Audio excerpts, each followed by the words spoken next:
Well, hello everyone, I'm Beauty Hye and welcome to In the Newsroom, where we bring you the behind-the-scenes look on how we deliver the news to you. But before we go and meet our very own reporters, let's check on some of the stories that made headlines this week.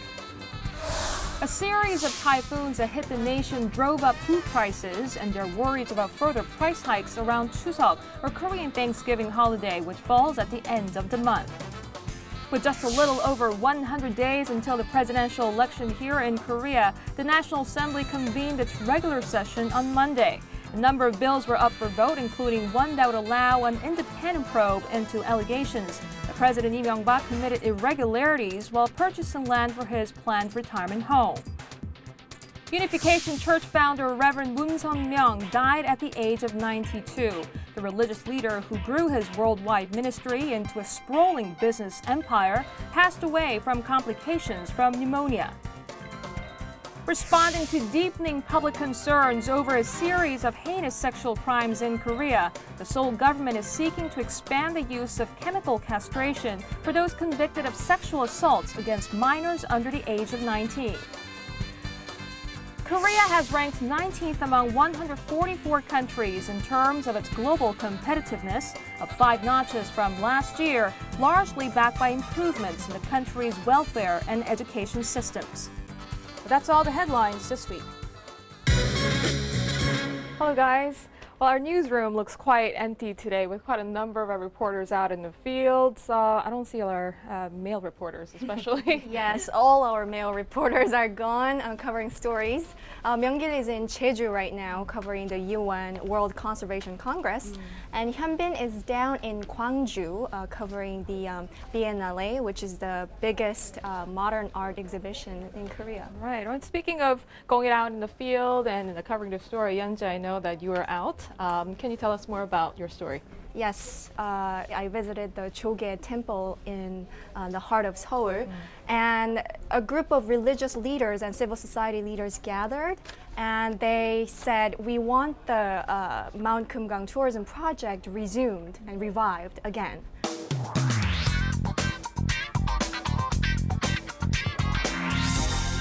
Beginning in 1998, South Koreans were granted permission to visit Mount Geumgang, a mountain range in North Korea located along the inter-Korean border, as part of an inter-Korean tourism project. But the project came to an abrupt halt in the summer of 2008 after a South Korean tourist was shot and killed by a North Korean soldier. 4 years have passed since then, but efforts to resume the joint venture have ended in vain. A group of South Korean civil society leaders on Wednesday launched a movement for the resumption of tours and called on the government to begin the process of rebuilding trust with the North. Since the tourism project was shut down, life has been very different for residents of Goseong County in South Korea's Gangwon province, which borders the North. So, before going to the scene, I was thinking, how can we ever resume this project since, nobody can say, oh, it's safe to go there again, and North Korea has failed to give us the assurance that we need. But when I got there, I heard some, heart-wrenching stories of the people who had lost their business because of this, and the government hasn't done anything for the last 4 years to, somehow help them and help them restart their business. Right. I mean, these people mostly living in near the inter-Korean border. Is it Gangwon province? I mean, they're the ones who were hit hardest by this. Did you get to talk to them? Yes, so these people live in Goseong County of South Korea's Gangwon province. So it just borders North Korea, and the closest, mountain range that they can see is only 18 kilometers away. So they can just see Mount Geumgang right there. And these people, they, took out loans and invested so much, building up a restaurant or a resort or a spa, in that small village, but they just lost everything and they cannot even claim their rights to these properties in North Korea. Why can't North they do Korea just denied their rights to the property in 2011. And so businesses have lost like 2 trillion won over the past 4 years, and then not just the economic losses, but because of that, breakdown of families is severe. like 34 orphans have been created because of that. So what is the civic group, what are they going to do? What's their aim? Are they trying to legally fight against this situation, or are they pushing the government to do something? What's the purpose of this group? So this group will first relay the people's wishes to see this project resumed to both the South and North Korean governments. They have their point of contacts in North Korea as well. And so that's the first thing that they're going to do. And then they're going to go to Geumgang County to assess the damages done themselves and try to, comfort the people there. And it's just, I don't know, I was so disturbed by the stories that I heard, just people, who have lost everything and who even thought of selling their own organs, internal organs, to earn money for their children and just, yeah. So not only is this project important for the economic reasons, but for the well-being of our own families, and also the Mount Geumgang project it has been a symbol for people's exchange, at the civilian level between the two Koreas, and so that's why people want to see it resumed, and because it hasn't been revived, Chinese are coming over to Mount Geumgang.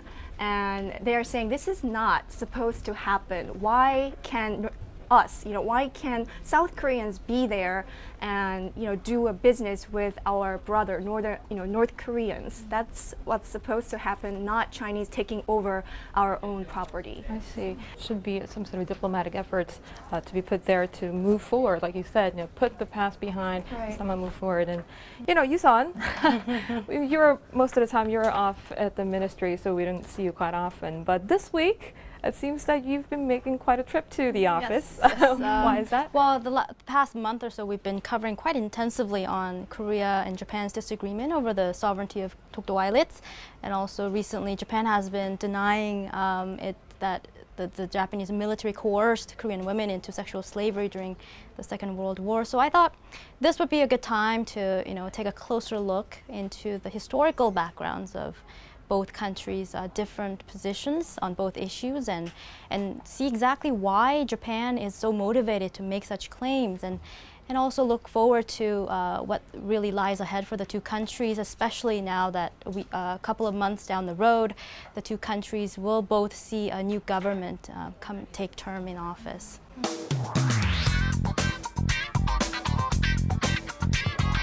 So what's the latest?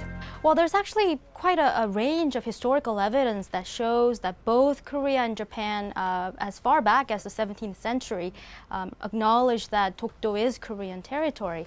And so from a legal perspective, although the Korean government has said it will not agree to going to the International Court of Justice, Korea has enough legal evidence and historical evidence to prove that Dokdo has always been its territory. And so, especially now, it's a very politically sensitive period both here in Korea and Japan, and so it's clear that Japan is using this issue as a political tool, being very strategic, and therefore Korea definitely should not, cave into this, stand firm on its position that there's no need to prove that Dokdo is Korean territory at the international level. How about their rhetoric on the sexual enslavement? I mean, they are in denial, clearly, and this is not just, common people who are talking about this. These are Japanese leadership Right. actually, voicing these opinions. Right. Do you think it has something to do with political reasons as well? Well, certainly, tensions between the two countries intensified following President Lee's visit to Dokdo and his remarks about the Japanese emperor. And so it's sort of an opportunity for the current leadership in Tokyo to use it as to, bring in more public support, especially in time of a great economic downturn. The comfort women issue is actually an international one because Japan coerced not only Korean women, but from women from other parts of Asia and even Europe to serve as sexual slaves during the war.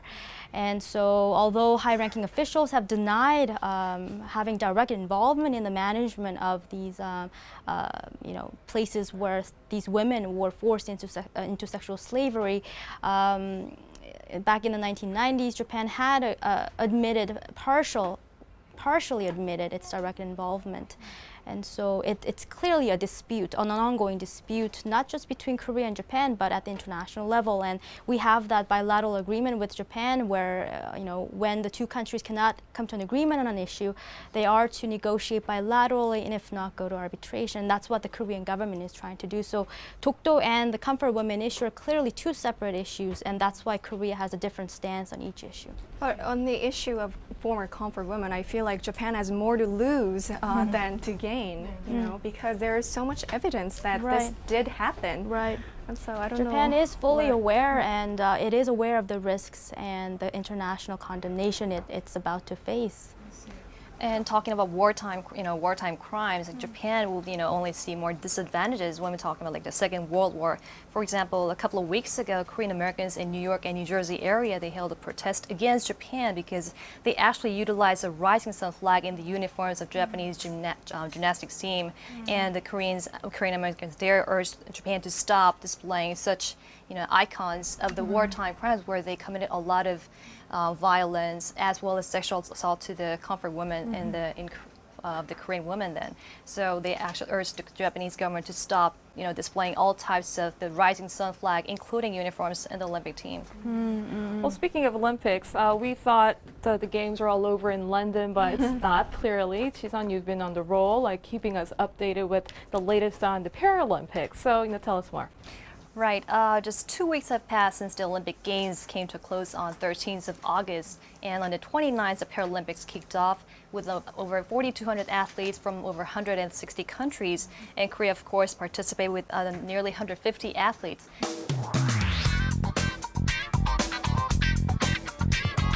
I actually really enjoyed watching a lot of games because, of course, there are a lot of dramas involved, a lot of turns, ups and downs, and flip-flops as well. And it's just amazing how these athletes with several physical difficulties and disabilities, like mentally as well as physically, and they would just, keep on trying and, just aim for their goals and just striving to achieve their target in their races. And I also took this newspaper from the day 3 of the Paralympics, and if you can see right here, Wow. this archer, he doesn't have any arms. He was born without the 2 arms, so he's using his leg and his mouth to actually pull the bow and actually fire that he's shot.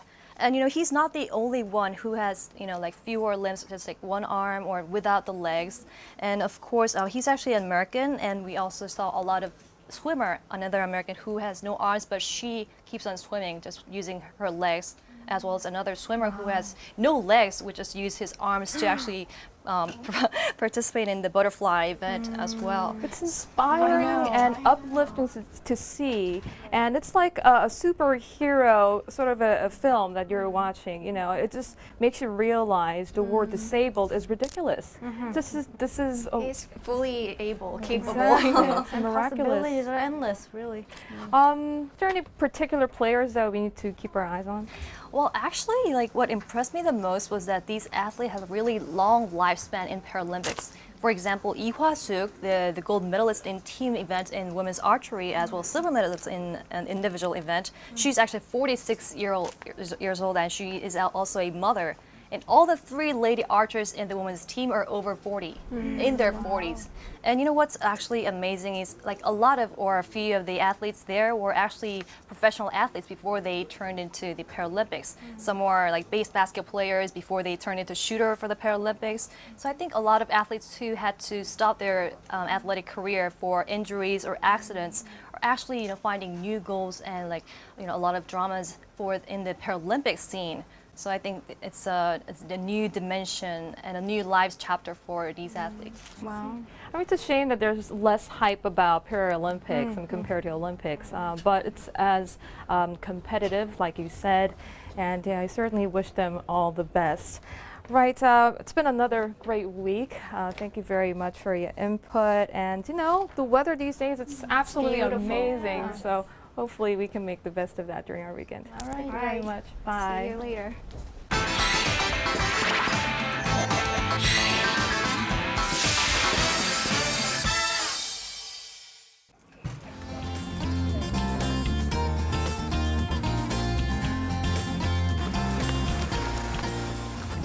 So today we're going to the Paju English Village because there are a lot of foreigners who come to Korea, not to learn Korean, but to learn English.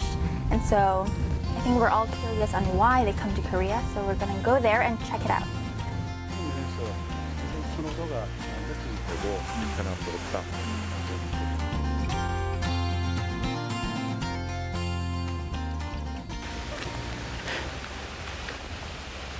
이게 하나 그런 거를 찍는 거예요. Village in. My story today is on the increasing number of foreigners who come to Korea to learn English. And so I thought it was really interesting. I did a lot of research in this since May, so it took me a couple of months to finally come here. But I realized that there are a lot of foreigners who come to Korea just to be tourists and to visit the country, but there are a lot of them who come here just to learn English, and I thought that was an interesting concept. 여기 분위기랑 학생들 오는 거랑. Right now we're going to check out two different classrooms where the students are preparing a play or a skit in English. Right now I'm just observing how they're communicating with each other in English, and so it's really interesting. I hear a little bit of Japanese and Korean mixed in, but it's, they're trying to use their newly learned English language amongst themselves, but of course it's hard. I just did an unplanned interview with a government official from Bhutan. Now, I saw him kind of observing the village, and I wanted to know why he was here. And so he said that he's here to kind of see the model that the English village here have set up for students, and so he wants to emulate that in his home country, and so that's why he's here observing, talking to different officials here. So it's really interesting. They thought this English village was very unique, and it's something that they want to copy back at home. Make sure you bring lots of money. Okay.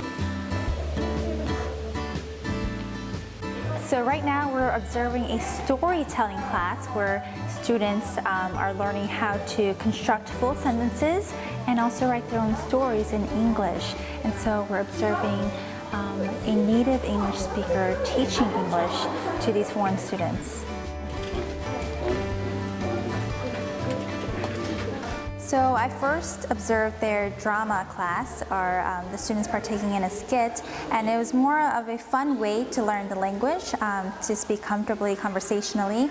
And now, listening to a lecture, the students are able to learn the correct grammar and vocabulary of the English language. So it's more of a formal training, formal lesson of learning the language. So it's different concepts, but both are, I think, a very effective way in learning a new language.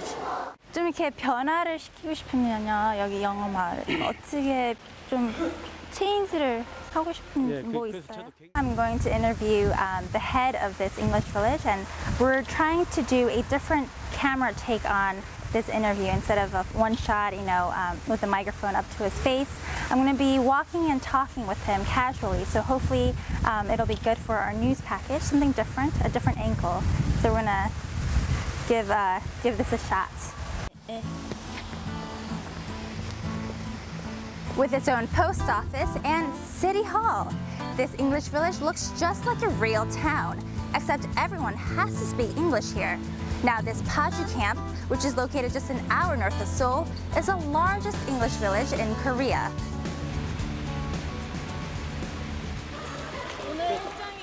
I thoroughly enjoyed today's story. Number one, because it was beautiful today. The weather was beautiful, the sun shining, and I got a lot of good interviews, not specifically from the students as I expected, but from different officials from other countries. So I'm very satisfied with my story so far. Well, Korea's southernmost island of Jeju played host to one of the world's oldest and largest environmental congress for 10 days. And our KimYeon-ji is down in Jeju to cover the story for us, and he joined us now to tell us more. Hello, Myung-gil. Hi, Chie. It's me, Myung-gil. I am currently at the Jeju Convention Center at the IUCN World Congress for Conservation of Nature for 2012. And there are more than 170 participating countries with a lot of delegations talking about environmental issues, with so many issues going on, with forums and cafes and knowledge cafes. It is a huge event for Jeju and for Korea itself, and it is the first time in Northeast Asia that this kind of big event is taking place. And I am very looking forward to tomorrow's events, in which they will talk about climate issues and a variety of other issues, and World Dialogue for Leaders will also be taking place tomorrow. So I am looking forward to that. Right, I hear the WCC is dubbed Environmental Olympics. Now, this must mean something for Korea. Can you tell us more? Yes, as I have already said, it has been 60 years of history. It has been the 60 years history for the Congress. And as you know, it is the first time that it's being held in Northeast Asia. And as you know, there will be a lot of resolutions, agendas given out. And here, the one thing particular about this Congress in Jeju is that it will be the first time to adopt motions including the Jeju Declaration, which will be the first time in the history of the IUCN Congress. Well, Myung-gin, it's a 10-day event. I'm sure there are quite a number of programs and sessions to attend. But what particular issue are you going to focus on? As you know, tomorrow, Friday, there will be forums and sessions all day devoted to climate change. And moderates and panelists will not only be talking about global environmental issues, but they'll also be talking about Korean environmental issues. And especially the one thing that's coming up, the one thing that is discussed a lot between the moderates and panelists of Korea is that they'll be discussing the demilitarized zone and how to preserve that area, which is a very precious area that borders North and South Korea. And I am sure there'll be other very interesting climate change issues that'll be coming up tomorrow. Well, Myung-gil, thank you very much for talking to us, and I'll see you back here in Seoul very soon. Yes, thank you very much. He's a German. We also had a chance to talk to 200 athletes from over 160 countries and Korea, of course, participants. I actually really enjoyed the America who has no odds, but she And possibilities are endless.